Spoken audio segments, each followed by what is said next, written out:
Assalamualaikum warahmatullahi wabarakatuh. Waalaikumsalam warahmatullahi wabarakatuh.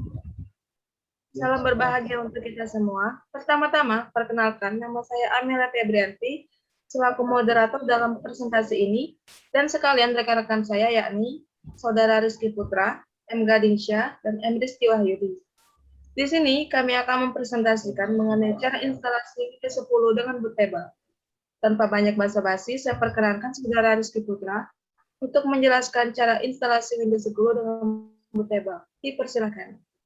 Baiklah, sebelumnya kita membutuhkan beberapa material untuk melakukan install ulang atau install Windows 10 ke laptop menggunakan flash disk bootable. Jadi sebelumnya kita harus menyiapkan flash disk bootable atau sebuah flash disk kosong dengan size 8 GB, mendownload sebuah file ISO Windows 10, serta mendownload sebuah tools atau aplikasi untuk membuat flash disk bootable tersebut. Jadi langsung saja kita ke langkah untuk membuat flash disk bootable-nya.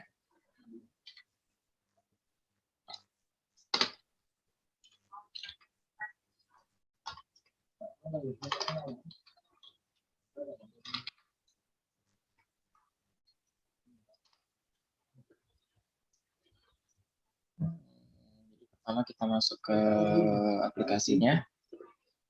Aplikasinya kurang lebih seperti ini. Jadi kita pilih dulu seperti di sini, seperti perintahnya kita choose file ISO.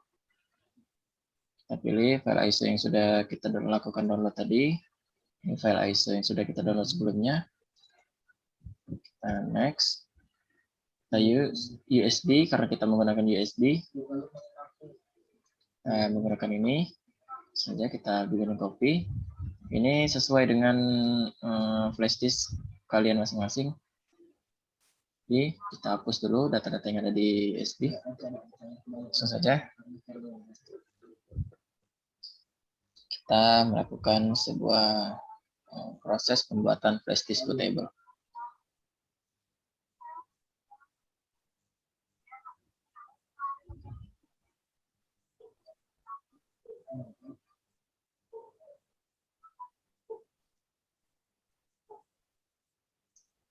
Mungkin ini akan memakan waktu yang sedikit lama, jadi kita langsung skip.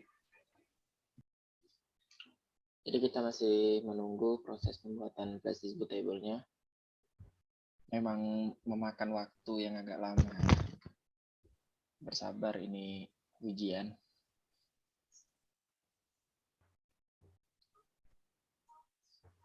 Bootable sudah berhasil dibuat. Kita start over. Kita next.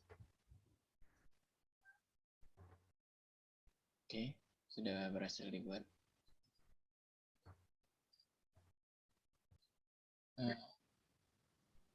jadi untuk melihat apakah flash disk kita tadi sudah menjadi flash disk bootable, kita cek lewat sini dulu. Nah, jadi ini sudah menjadi flash disk bootable.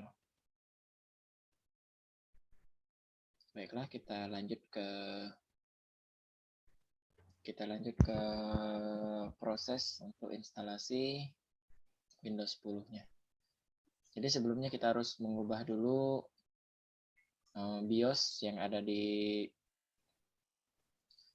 laptop kita masing-masing. Untuk masuk BIOS-nya itu tergantung dari seri laptop yang Anda miliki masing-masing. Jadi first boot-nya itu harus dirubah dulu dari hard disk ke flash disk bootable.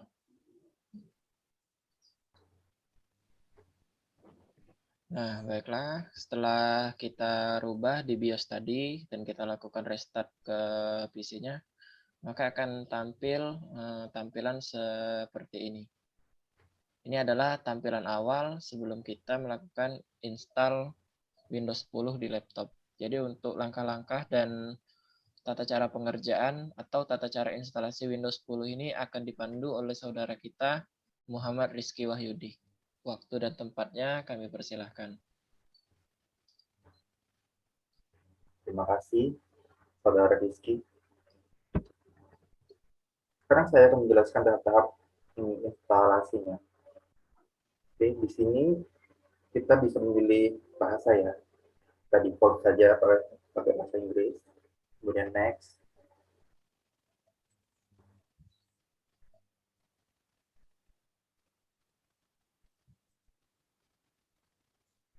terus install now.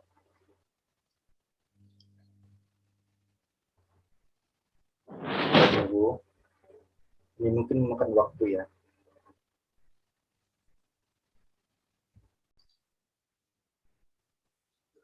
Oke, di sini kita disuruh untuk mengisi lisensi bagi yang sudah punya lisensi. Tapi kalau yang belum punya, kita bisa langsung di sini saja ya. Dan next. Saya have product key.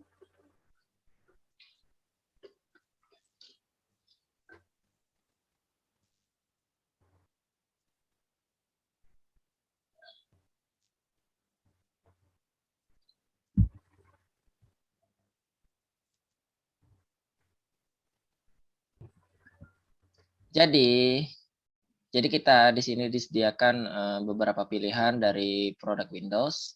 Terdapat beberapa pilihan. Berhubung kita ingin menginstal produk Windows yang digunakan untuk keseharian kita saja, maka kita akan memilih Windows 10 Home. Langsung saja kita next.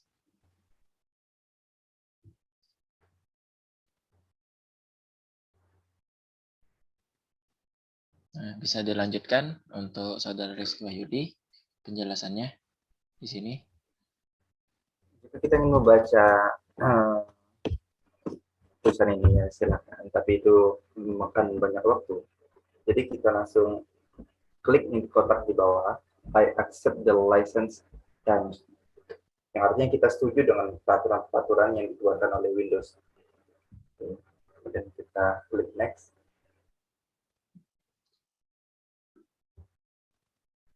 Di sini terdapat dua pilihan.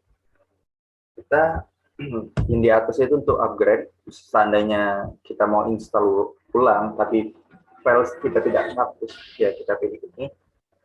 Kalau kita pilih custom, maka itu akan menginstal ulang Windows dan juga menghapus file-file yang ada di sistem kita.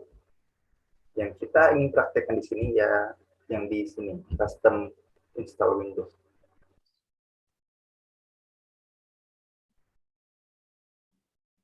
Nah, jadi di sini terdapat unallocated space di dalam hard disk kita. Jadi kita memiliki hard disk sebesar 512 GB. Jadi di sini kita bisa membagi drive ini.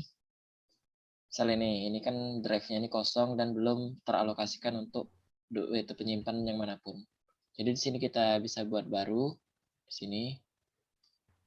Ini kita bagi dua bisa, atau mau kita bagi ini menjadi 200 agar tidak terlalu besar. Langsung saja di apply. Kita klik OK. Nah, jadi setelah kita melakukan langkah tersebut, maka secara otomatis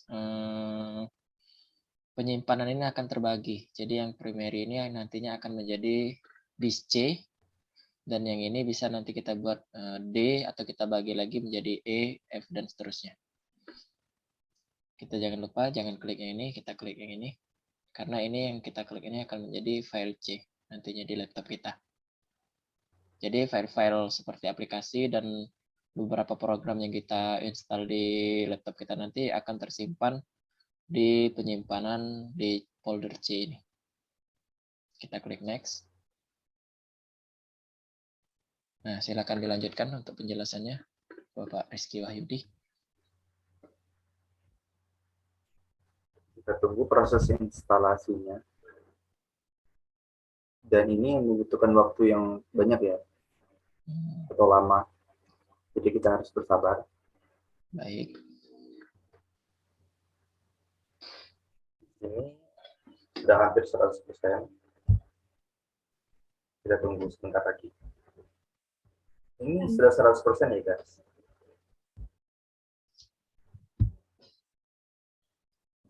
Install beberapa update lagi. Di restart dulu. Oke. Kita restart. Jadi kita sudah masuk ke menu ini.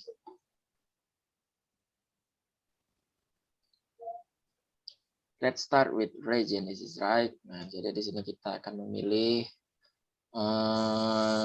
lokasi atau negara kita. Pilih Indonesia. Say yes. Just a moment.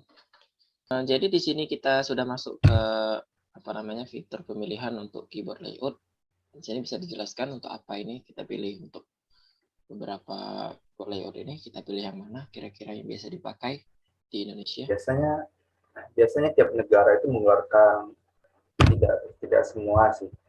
Itu tuh susunan keyboardnya itu berbeda-beda, seperti yang di Arab, Korea itu kan mereka punya huruf-huruf mereka tersendiri. Nah, kalau secara universal kita menggunakan US saja. Oke, US berarti kita klik yes di sini ya. Benar, Pak Rizky? Ya, benar. Nah, di sini kalau seandainya kita mau menambahkan secondary keyboard layout, di sini bisa kita tambahkan, tapi karena kita cukup menggunakan satu saja, langsung saja kita skip. Just a moment again.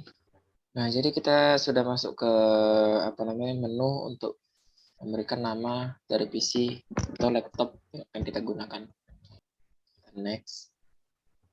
Nah, di sini kalau seandainya kita sudah membuat nama, jadi kalau seandainya laptop kita tidak mau dipakai oleh orang yang tidak kita kenal, kita kasih saja password. Kita password.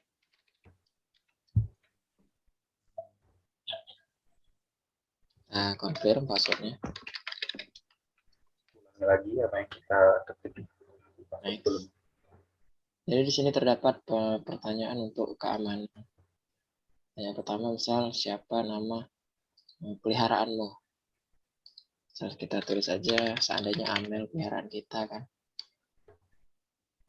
Next. Nah, jadi untuk security question atau pertanyaan keamanan, kalau seandainya laptop kita ini lupa password atau sebagainya, jadi kita memiliki 3 pertanyaan. Anggap saja, nah ini nama kota di mana kita pernah dilahirkan. Palembang. Karena Ogan Ilir itu adalah kabupaten, jadi kita tulis saja Palembang. Next. Security question number 3. Apa ya? Kita aja the name of the first school you're attend. Nah, nama sekolah pertama kita itu SD ya guys ya, karena kita nggak ada modal untuk masuk TK, jadi saya langsung SD aja. SD 15 dulu kalau namanya. Next. Kita tunggu beberapa saat. Nah, jadi di sini choose privacy settings for your device. Di sini kita bisa, misal kita bisa mengaktifkan location, diagnostic data. Nah, kita bisa menonaktifkan untuk advertising ID atau di sini ini iklan lah, dengan kata kasarnya. Kalau lokasi kita matiin gimana itu? Gimana? Seandainya location-nya kita matiin, apakah pengaruhnya kemana itu? Nah, di sini kan tertulis location. Jadi get location based experience like direction and weather. Jadi di sini kita bisa seandainya kita membutuhkan atau membuka sebuah aplikasi atau website yang membutuhkan lokasi kita real time. Jadi kita nggak perlu menghidupkannya secara manual. Jadi di sini sudah dihidupkan secara otomatis. Jadi untuk cuaca juga, waktu. Jadi ini bisa didetek dari lokasi ini. Bisa dimengerti? Ya. Enggak. Jadi kita exit.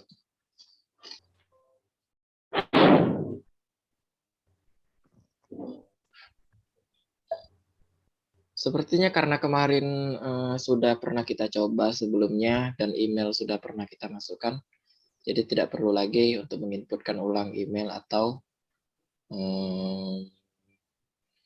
data-data account awal atau akun baru di PC kita ini. Mungkin begitu saja untuk masalah Windows ini. Mungkin Bapak Gading ada yang ingin ditambahkan? Baik, saya akan bertanya tentang Windows 10. Di sini kan ada Microsoft Edge dengan Reset Win. Apakah bisa dia menginstal seperti Chrome, Mozilla Firefox, dan software lainnya melalui Microsoft Edge? Itu saja pertanyaan saya. Jadi untuk masalah install itu kan sebenarnya untuk Microsoft Edge ini seperti web browser. Jadi ini media kita untuk mencari sama halnya seperti Google Chrome, Firefox dan lainnya. Jadi sebelum kita memiliki Firefox itu kan bukan program default yang ada di Windows. Jadi untuk program atau web browser default bawaan yang dari Windows itu adalah Microsoft Edge. Jadi jika kita ingin mendownload berbagai aplikasi, web browser dan lainnya, itu bisa menggunakan Microsoft Edge dulu. Kalau seandainya kita ingin mendownload Google Chrome atau Firefox, bisa menggunakan itu web browser ini, web browser Microsoft Edge ini. Copy setup aja. Nggak usah sign in. Sebenarnya kita cari seperti biasa, sama halnya seperti Chrome, cuma bedanya mungkin di UI-nya aja, di user interface-nya. Ini berbeda. Kalau Google Chrome, Firefox itu memiliki UI-nya masing-masing. Kita cari ada di sini download apa kayak misalnya. Google Chrome itu langsung ada. Dia tahu apa yang mau kita cari. Itu termasuk salah satu pengaruh dari AI. AI itu artificial intelligence. Jadi dia bisa memberi kita sebuah rekomendasi apa yang akan kita ketik.